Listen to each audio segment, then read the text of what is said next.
আসসালামু আলাইকুম। আমাদের মিডল ইস্টের মধ্যে এখন সর্বাত্মক যুদ্ধ পরিস্থিতি। গতকাল হুতি বিদ্রোহ নাকি আপনার ইসরায়েলের মধ্যে ব্যালিস্টিক মিসাইল ক্ষেপণাস্ত্র অ্যাটাক দিয়েছে।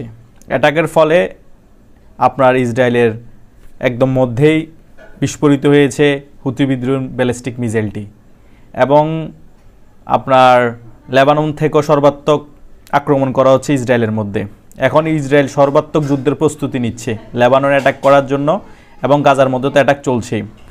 পুরো মিডল ইস্টে এখন যুদ্ধ পরিস্থিতি খুব ভয়াবহ রূপ ধারণ করবে, কারণ আমেরিকা মিডল ইস্টের মধ্যে আধিপত্য ধরে রাখার জন্য ইসরায়েলের মাধ্যমে প্রক্সি ওয়ার করাচ্ছে।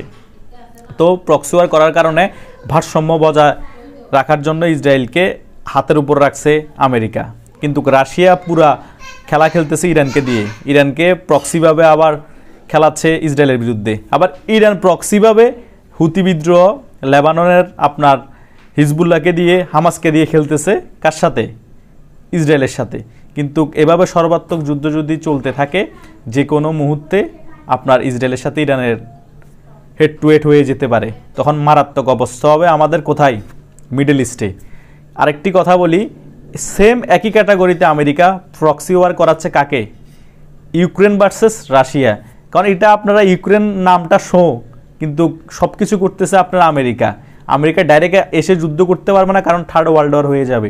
তাই ইউক্রেনের মাধ্যমে প্রক্সি ওয়ার করতেছে রাশিয়ার সাথে, যাতে অর্থনীতি পঙ্গু করতে পারে, এটা কন্টিনিউ রাখবে। কিন্তু আমাদের এশিয়ার মধ্যে আপনারা যুদ্ধ করতে পারতেছে না, কারণ ওদের কোনো বেস নেই, আর এমন কোনো মোটামুটি প্রভাবশালী রাষ্ট্রের সাথে সম্পর্ক করতে পারে নাই। তাই যুদ্ধ কোনো দেশের সাথে ঘটাইতে পারতেছে না। অস্থিতিশীল যখন কোনো এশিয়া প্যাসিফিকের মধ্যে করাইতে পারবে, তখন অস্ত্র বিক্রি হবে, একটা ভারসাম্য চলে আসবে, আমেরিকার পাওয়ার চলে আসবে, তখন সবাই আমেরিকার কাছে যাবে, যুদ্ধটা থামান না, এই করেন না, সেই করেন না, পাচাটার জন্য। কিন্তু এখন এশিয়া থেকে সব সুপার পাওয়ার, কারণ আপনার এখন অস্ট্রেলিয়া বলেন, এদিক দিয়ে ইন্ডিয়া বলেন, চায়না বলেন, এরা তো কাউকে সাইড দিবে না।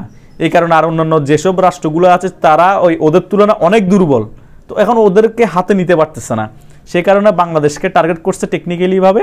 বাংলাদেশের আশেপাশে একটা যদি ঘাঁটি কোনো রকমে কনভিন্স করে, বাংলাদেশের এখন যে প্রধান উপদেষ্টা আছে তাকে দিয়ে একটা ঘাঁটি করতে পারে, তাহলে এটা ফায়দা নিতে পারবে কে? আমেরিকা।